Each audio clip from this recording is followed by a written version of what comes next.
Kasih karunia dan damai sejahtera Allah Bapa kita dan Anak-Nya, Tuhan Yesus Kristus menyertai saudara. Amin.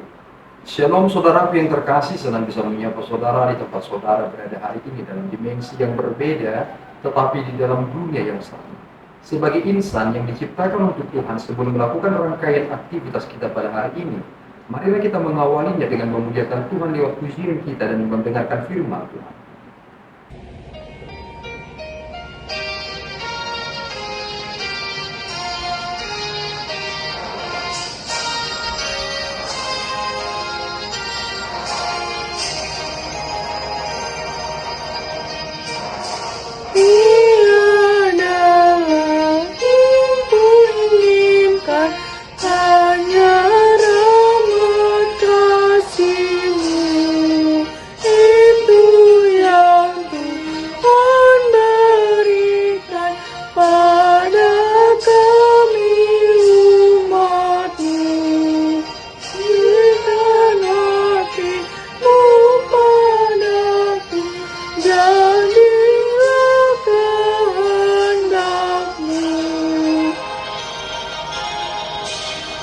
Renungan harian pada hari ini diambil dari Zefanya 3 ayat 9. Janji keselamatan.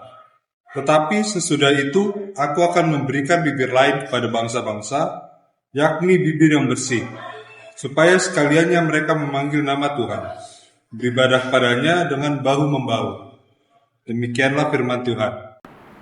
Saudara yang terkasih, apa yang disampaikan dalam kitab Zefanya ini adalah salah satu bagian dari hukuman Allah kepada Yerusalem, tepatnya kepada Israel di bagian selatan.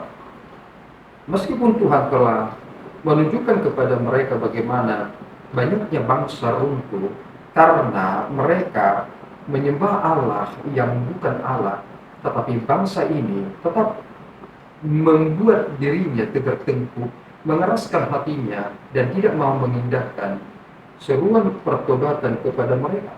Dan akhirnya Tuhan mengizinkan mereka jatuh, mengizinkan mereka terbuang pada perbudakan di Babilonia, sehingga mereka mengerti bagaimana sakitnya jika jauh dari Allah. Dan kini kita mendapati sebuah pesan yang sangat penting, bahwa penghukuman itu, penghakiman itu telah terjadi dan telah selesai, dan kemudian hal ini dibuatkan terkait tentang masa depan. Tetapi sesudah itu aku akan memberikan bibir lain kepada bangsa-bangsa, yakni bibir yang bersih, supaya sekaliannya mereka memanggil nama Tuhan, beribadah kepadanya dengan bahu-membahu. Kita langsung teringat sebuah peristiwa di Perjanjian Lama, tepatnya dalam kitab Kejadian, bahwa setelah Kain memiliki keturunan, di sana langsung dituliskan bahwa keturunan Kain kaya dengan semua karunia-karunia. Mereka punya karunia untuk bermain musik, mereka bisa mengupayakan anak, mereka bisa membuat sebuah perkakas atau barang tertentu dari logam dan besi dan lain sebagainya. Sungguh mereka punya sumber daya yang hebat sekali. Tetapi kemudian kita dialihkan kepada keturunan Set, yakni tepatnya dari keturunan Enos, bahwa dari situlah manusia berseru kepada Tuhan. Lihat sebuah konsep yang diangkat dalam teks ini, bahwasanya jika roh Tuhan telah hadir di dalam diri seseorang, maka dia akan mengaku. Kita memiliki bibir yang mengucapkan apa yang ada di dalam hati kita. Jika Tuhan ada di dalam hati kita, maka hati itu akan mempengaruhi perkataan kita. Bibir yang bersih itu yang dikatakan dalam teks ini. Maksudnya adalah tidak mungkin ada orang yang menyembah Tuhan dan juga dalam sisi yang sama dia menyembah berhala, dan itu adalah sebuah kenajisan atau itu adalah sebuah tindakan yang sangat memilukan bagi hati Tuhan, sehingga dipakai dalam kata bibir yang bersih. Artinya adalah dia tidak mengotori perkataannya dengan diperhamba oleh Allah yang baik. Tetapi bangsa yang dimaksud ini menjadi bangsa yang sangat penting sekali, karena ternyata ketika kita melihat pada kelahiran Yesus Kristus, ada dari suku bangsa tertentu yang datang kepada Yesus Kristus untuk menyembah. Dan di zaman Filipus kita melihat bahwa ada dari bangsa tertentu yang mencoba memahami kitab Yesaya. Dan kemudian Filipus menjelaskan tentang siapakah yang dimaksud dalam kitab itu. Dan namanya adalah Yesus Kristus. Lihat apa yang sedang mereka bicarakan. Artinya dari situ kita melihat bahwa mereka sedang beribadah dengan bahu-membahu. Maksudnya adalah ada sebuah gerakan yang terus digerakkan untuk beribadah kepada Tuhan. Jangan sampai saudaraku, kita melepaskan kesempatan yang penting ini.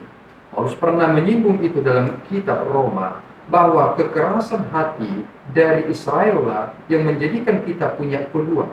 Ketika mereka mengabaikan, kita mendapatkan. Jangan sampai ketika saudara sudah mendapatkan, saudara mengabaikan itu, menganggap itu tidak sesuatu hal yang penting, dan akibat dari itu saudara melepaskan yang paling berharga, dan orang mendapatkan kesempatan. Jangan sampai ketika saudara mendengarkan seruan terkait tentang pertobatan, hal itu sangat penting bagi kita, karena kita tidak pernah luput dari tindakan bercepat.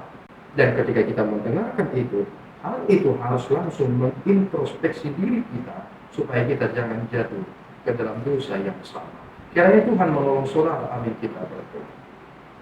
Ya Tuhan, kami bersyukur atas berkat-Mu. Terima kasih atas anugerah yang telah kami terima dalam kesempatan yang baik ini. Lewat apa yang disampaikan oleh hamba-Mu, kami telah melihat bagaimana Tuhan telah menunjukkan penggenapan dari setiap firman. Semua bangsa akan menyerukan satu Tuhan yang benar. Dan hanya Engkaulah Tuhan satu-satunya. Dan itu mengapa Engkau mengutus murid-murid-Mu kepada seluruh bangsa yang ada di dunia ini.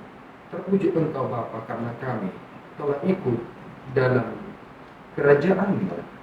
Ketika kami menyerahkan diri kami, beriman kepada Yesus Kristus, senantiasa hidup di dalam firman Tuhan. Kami serahkan hidup kami ke dalam tangan-Mu Bapa.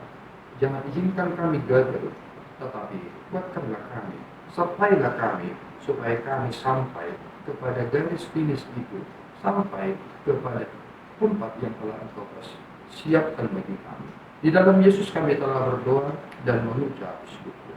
Anugerah Tuhan kita Yesus Kristus, kasih setia Allah Bapa kita dan persekutuan Roh Kudus menyertai saudara.